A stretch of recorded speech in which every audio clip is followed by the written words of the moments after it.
bubbling up over last night.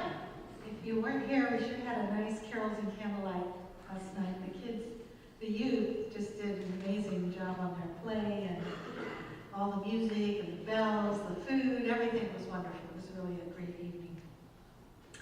Well, today we are in the third week of our worship series, The Redemption of Scrooge.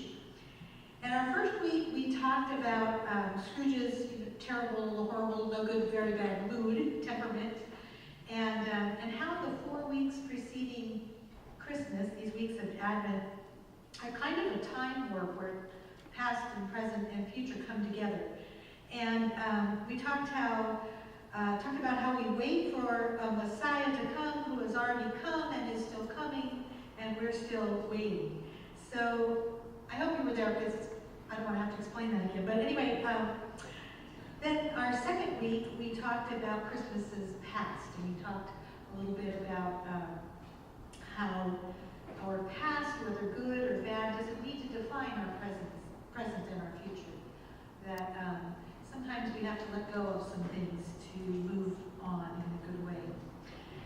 So we also, last week, just caught a very small glimpse of the beginning of Scrooge's redemption, as he kind of slipped into this one moment of compassion when he realized that there had been a caroler at his window the night before, and he wished he had given him something.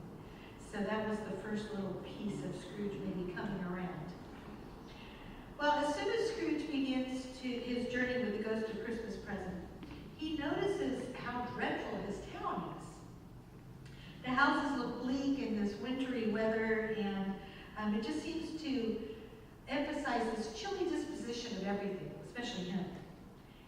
And the streets were not full of squalor, it wasn't that kind of thing, but there was just so gray, and it just left little room for cheerfulness or for these good tidings that we always connect with this holiday season. But surprisingly, there was this glimmer of unexpected happiness. And so Dickens writes this. He says, "There was nothing very cheerful in the climate of the town, and yet there was an air of cheerfulness abroad that the clearest summer air and brightest summer sun might have endeavored to diffuse in vain." He noticed that people shoveling snow were gleeful, and that the produce in the shops was radiant, and that shopkeepers were joyful. It's almost like there were two things happening at the same time, two narratives going on, joy and pain, frivolity and hardship, abundance and scarcity. And that must have been a little bit like Jesus' first night on earth. We sing about silent night, holy night, radiant beams from thy holy face, the dawn of redeeming grace. But as we sing all these wonderful, joyful songs, we forget, I think, that Christ's light was shining on the poverty of a family who couldn't find a place to stay that night. Scrooge was maybe for the first time beginning to see, too, the spirit of Christmas for what it was, right? That it's a glimmer of hope in a very hurting world. The Christmas celebration just seems very short sometimes. We start dealing with it in October, most of us, and we're making lists, we're checking on who wants what, we're doing the reservations and the decorations, the baking, all these things. And we're getting really hyped up about it, and then all of a sudden, it's December 26th and it's over. And this kind of bottom falls out of your mood, right? It's like, oh, wow, we spent a long time getting ready for that, and I don't really remember Christmas. It goes by so quickly. Then we trade Merry Christmas for Happy New Year. We do it again on a small scale. And if you happen to be a pastor, the Christmas spirit ends very quickly, because the very next week, we are supposed to preach on the verse you just heard about, it's commonly known as the slaughter of the innocents. So most of us take that Sunday off and hand it to somebody like Tyree, who gets to figure out what to do with that, because we say we're tired. But when Herod knew the Magi had fooled him, he was angry. sent soldiers to kill all the children who were 2 and under because he figured Jesus had to be in that age group somewhere. Because of what the Magi had told him. And this fulfilled the word spoken through Jeremiah the prophet. You just heard Kyrie read it. A voice was heard in Ramah, weeping and much grieving. Rachel weeping for her children, and she did not want to be comforted, for they were no more. So, on Christmas Day we're singing Joy to the World, and then the next comes this terrible story about innocent children being slaughtered out of fear, and about what this Christ child is bringing into the world, right? This Christmas celebration definitely ends quickly. And how do we have the audacity to sing about joy in the midst of these unspeakable atrocities? Now then, before our next breath, as we are singing Joy to the World, before the very next breath, Rachel is weeping for her children who are no more and will not be comforted. Jesus is very small when Joseph is visited in a dream and told to take Jesus and his mother into the land of Egypt in order to escape this certain death. And that evening then, in the dark of night, the Holy Family left for Egypt. Egypt is the land of plenty. The Nile Delta is some of the most fertile land in the world, allowing Egypt to have plentiful harvest, booming economy, powerful army, and enough slave labor or leisure, however you want to look at it, to build pyramids that are still standing today. It's a land where Abram went to escape famine. It's the land where Joseph, Jacob's son, saved his brothers from famine. It's the land where the Israelites were enslaved because they had become so numerous and were getting a little out of hand. Pharaoh's fear of losing power transformed Egypt from this land of prosperity for the Israelites into a land of oppression, a land of bondage, a land of slavery, a land of darkness. So now, with the birth of Jesus, Israel is experiencing this barbarity at the hands of Herod, right? Herod, like Pharaoh, is afraid of his child. More specifically, he's afraid of losing power. The second chapter of Matthew begins with these wise men who come and they ask, where is this child who is to become king of the Jews? And when King Herod heard this, he became frightened, right? And angry. I mean, what's even more provocative than Herod's fear is the scripture says all of Jerusalem shared in the king's fear. I don't know what that means. All of Jerusalem was afraid. I don't know what they feared, but I do know that fear is infectious. We see it even today, right? It spreads more quickly and more dangerously than disease. Scott Bader Sayes wrote a book called Following Jesus in a Culture of Fear. And he writes about an article that he saw in USA Today in 2004 about the life of a woman who was tragically overwhelmed by fear. And the author describes her as a security mom, which is, I guess, just this newest fashionable mom block of voters. But this is what the mom writes. She said, I am what this year's election pollsters call a security mom. I'm married with 2 young children. I own a gun and I vote. The September 11th, 2001 terrorist attacks shook me out of my Gen X stupor. Unlike Hollywood and the New York Times and the Ivory Tower, I have not settled back casually into a September 10th way of living. I have studied the faces of the FBI's most wanted terrorist list. When I ride the train, I watch for suspicious packages in empty seats. When I'm on highways, I pay attention to large trucks and tankers. I make my husband take a cell phone everywhere he goes, even on a quick milk run or on his walk to the community pool. And here's the most troubling thing for me. We have educated our 4-year-old daughter about Osama bin Laden and Saddam Hussein. She knows that there are bad men in the world trying to kill Americans everywhere. At night, together we ask God to bless our troops as they risk their lives trying to kill bad men before they kill us. such a lesson for a 4-year-old. I know as Christians we struggle, right, with pacifism and war and what it is to have a just war, what that looks like.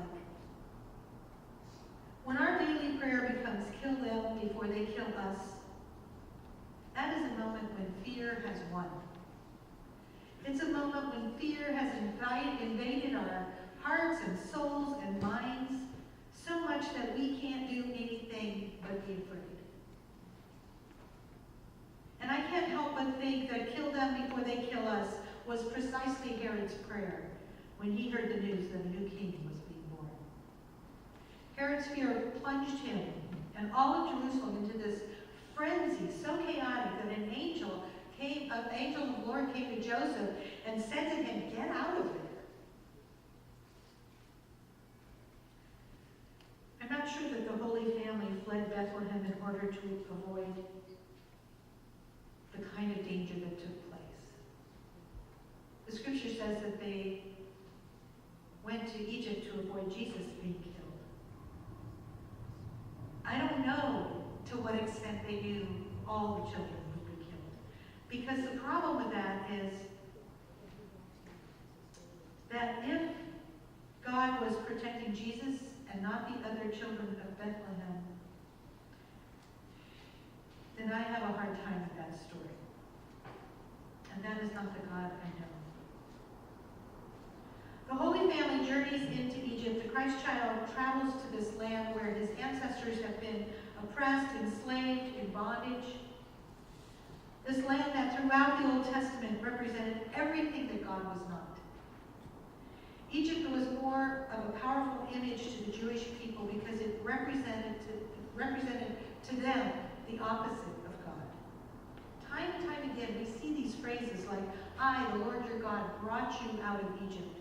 Out of Egypt I called my son." So here Jesus enters this land of oppression, perhaps because Egypt itself needed to be redeemed.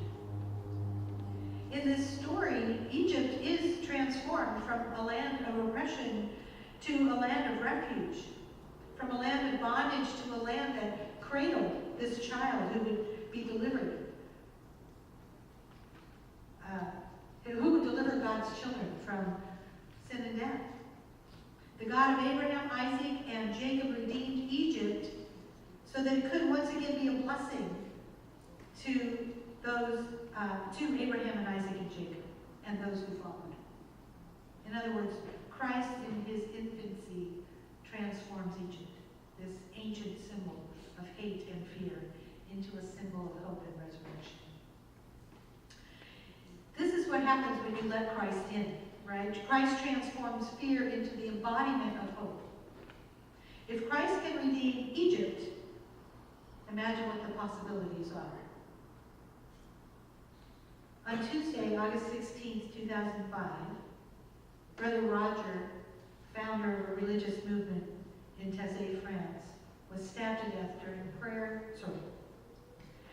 While his brothers were praying, a Romanian woman emerged from the congregation and murdered this 90-year-old man in his wheelchair. Now, surely this would be grounds for metal detectors and bag searchers and plastic bags for all your lotions and liquids. It would definitely be strong grounds for stronger immigration laws, maybe even a wall keeping people out. But Otto Sales, a professor at Calvin College, visited the Taizé community shortly after Brother Roger's death, and this is what he wrote. "Nothing at Taizé has changed. There is no security. The community is very, very united.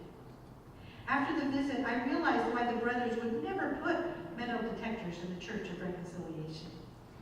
Their sense of spiritual security and calm goes miles deeper than anything we could talk about." At the funeral service for Brother Roger, they mentioned the name of his murderer and committed her to God's forgiveness.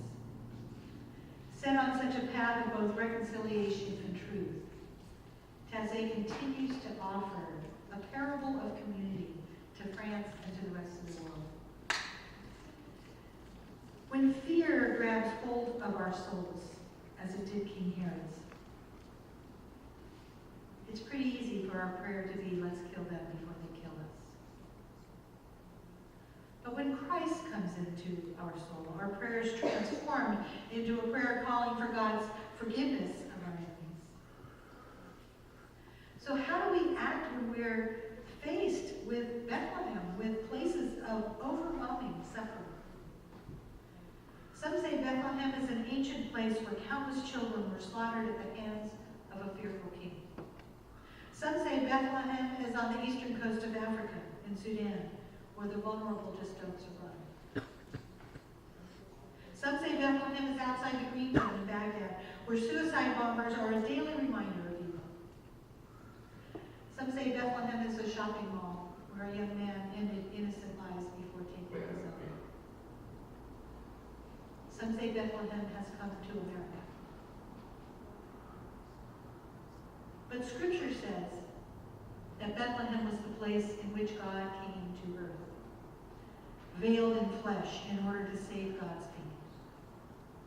This place of torment and suffering is precisely where God chose to be born, so that God, through Jesus, could transform tears of sadness into joy.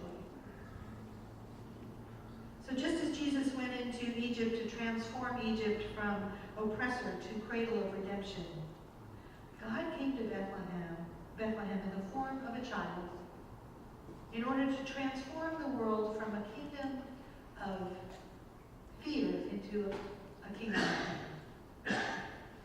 So how do we react when we're faced with Bethlehems of our lives? I was looking at the hymn, O Little Town of Bethlehem. And it's kind of haunting when you stop and look at the words. The city is still.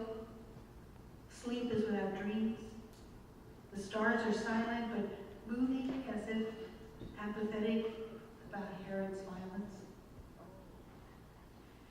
Is it possible for culture to mimic Scripture? Because it was in Bethlehem that the hopes and the fears of all the years were met. It was the place where hope was born. Listen to the words. O little town of Bethlehem, how still we see thee lie. Above thy deep and dreamless sleep, the silent stars go by. Yet in thy dark streets shineth the everlasting light. The hopes and fears of all the years are met in thee.